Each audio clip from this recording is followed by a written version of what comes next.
Hey guys, cholesterol की बात करते हैं तो ये सिर्फ एनिमल्स में होता है। अबंडेंट एनिमल स्टेरर होता है, 1 ग्राम पर डे होता है इन एडल्ट्स। ये सिंथेसाइज होता है, ये प्रेजेंट होता है in cell membrane in lipoproteins. First isolated होता है फ्रॉम बाइल। C3 पोजीशन पे इसका होता है हाइड्रोक्सिल ग्रुप।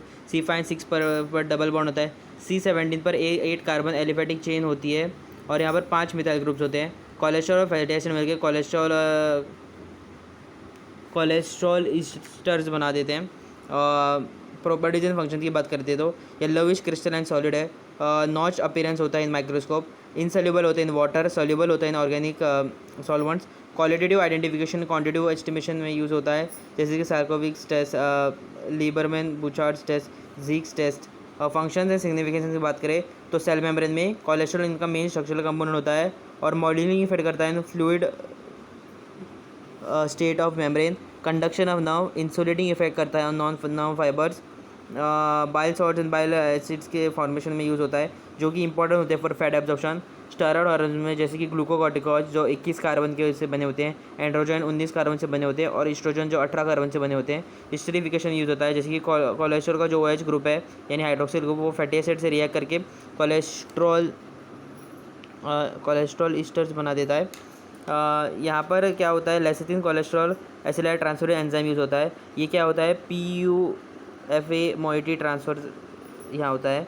ओके, बात करते हैं फिर विटामिन डी सिंथेसिस में हेल्प करता है ये, और हार्ट डिजीज़ में जैसे कि आर्थरोस्क्लेरोसिस में डायरेक्टली प्रोपोर्शनल है इसका डेवलपमेंट।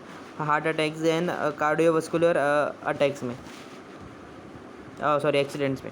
फिर बात करते हैं इसकी सिंथेसिस के बारे में, तो 2 एसिटाइल कोएंजाइम में रिएक्ट करते हैं से बनता है HMG कोएंजाइम में की सिंथेसिस होती है यहाँ पर NADP।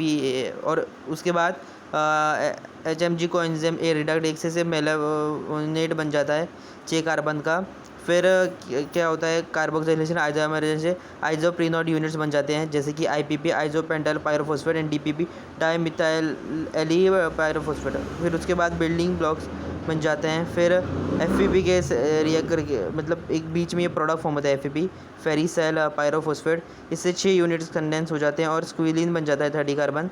हाइड्रोक्सिलेशन होता है, फिर बन जाता है लेनोस्टेरॉल और लेनोस्टेरॉल। और फिर 19 एंजाइमेटिक रिएक्शन होते हैं कोलेस्ट्रॉल बनने के बीच, और उससे पहले एक 7 हाइड्रो कोलेस्ट्रॉल बन जाता है। ये मैंने 1 2 3 बनाया क्योंकि आपको यहाँ पर लिखना है HMG के बारे में जब आप थियरी में लिखे तो। और ये इंपॉर्टेंट पॉइंट देख लिए, 18 मोल एसिड में 36 मोल ATP और 16 मोल NADPH। ओके, 1 2 3 ये जब थियरी में लिखो तो आपको ये वाले स्टेप्स लिखने हैं ऐसे।